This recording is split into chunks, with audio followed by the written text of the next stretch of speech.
प्रेम से बोलो शिव शंकर भगवान की।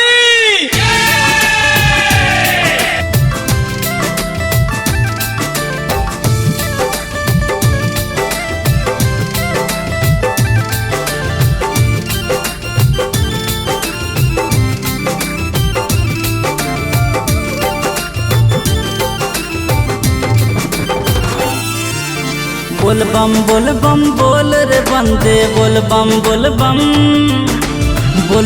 बोल बम बोल रे बंदे रट ले शिव के नाम। चल चलो रे बंदे मिल के बाबा के धाम। चल चलो रे बंदे मिल के बाबा के धाम।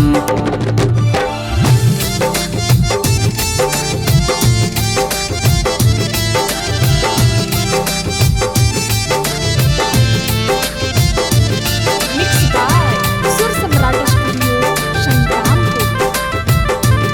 चलो चलो रे बंदे मिलके बाबा के धाम। चलो चलो रे बंदे मिलके बाबा के धाम। सुल्तानगंज से जहल उठा के चलेंगे देवघर साथ में। भजन करेंगे भोलेनाथ का जहाँ रुकेंगे रात में। जहाँ रुकेंगे रात में। सुल्तानगंज से जहल उठा के चलेंगे देवघर साथ में। भजन करेंगे भोलेनाथ का जहाँ रुकेंगे रात में। सुबह से फिर वही खेल रे बंदे सुबह से फिर वही खेल रे बंदे रट ले शिव के नाम। चलो चलो रे बंदे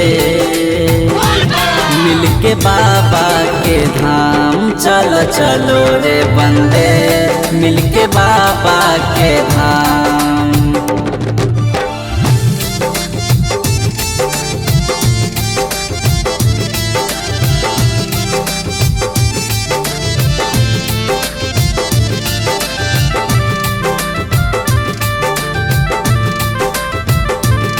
चलो चलो रे बंदे मिल के बाबा के धाम। चलो चलो रे बंदे मिल के बाबा के धाम। बाबा नाम के जहम पिएंगे औरी भांग जी। जे दुखियारी मिली रे बंदे करेंगे कुछ दान जी। करेंगे कुछ दान जी। बाबा नाम के जहम पिएंगे औरी भांग जी। जे दुखियारी मिली रे बंदे करेंगे कुछ दान जी। यही शिव और सत्य रे बंदे यही शिव और सत्य रे बंदे रट ले शिव के नाम।